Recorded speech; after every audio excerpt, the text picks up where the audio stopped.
Они хотят нас убрать отсюда, почистить и заселиться сами. Есть же у нас сельхозработники. Почему инвестиции нельзя туда вложить? Пусть работают наши предприниматели. С Дальнего Востока приходит информация, что после китайцев, как говорится, ничего не остается. И складывается такое впечатление, как будто наше население держит за быдло. Вот как может к этому быть какое-то положительное отношение? Всем привет! Мы находимся в деревне 3СБ Цивильского района на митинге против строительства китайского молокоперерабатывающего завода. Давайте узнаем, почему местные жители против такого соседства. Здравствуйте. Здравствуйте. Скажите, пожалуйста, как относитесь к строительству китайского молокоперерабатывающего завода? Конечно, против. Свое надо, чувашское строится. Зачем нам китайцы? Они, думаете, китайцы своих рабочих привезут они, не наших возьмут. Я же с ними работаю, же знаем же. Они и так все оккупировали уже, пол России.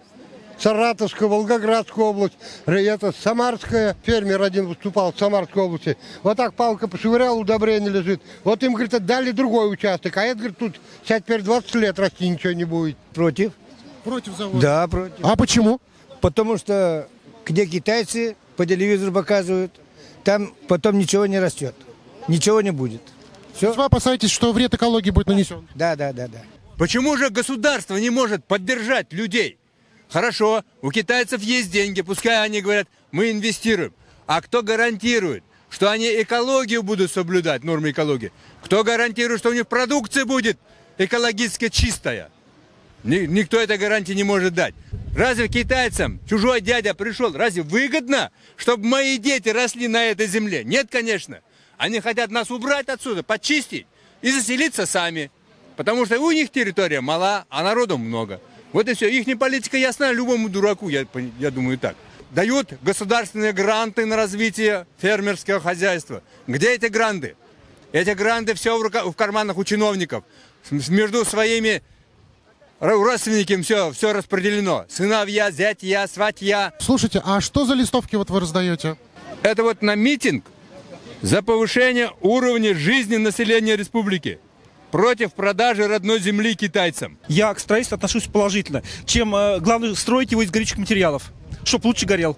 Только, вот я согласен, чтобы его строить только из пенопласта. Без бетона, без всяких других вещей. Только из пенопласта. Горит сам.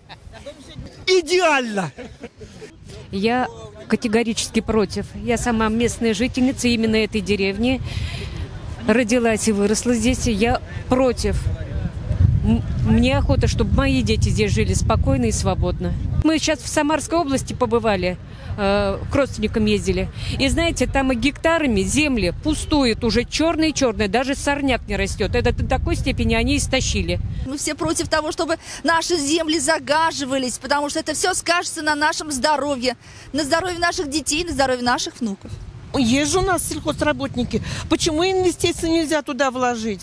Пусть работают наши предприниматели, сельхозпредприниматели, да. Почему не могут им выделить деньги? Сейчас вот идет программа такая, вот показывают по новостям постоянно. Вот такие инвестиции, вот такие суммы, вот такие. И это кому-то, не нам, нет, не нашим, не местным. Это кому-то все должно идти. Почему? Я к строительству завода отношусь хорошо.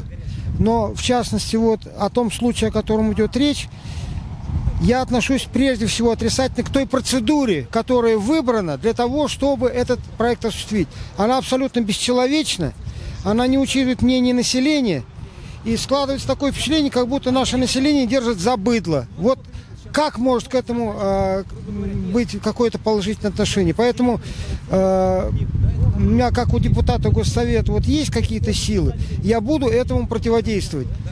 Извините, но чуваши уже довели до такой степени нищеты, что она уже находит свои способы выражения недовольства.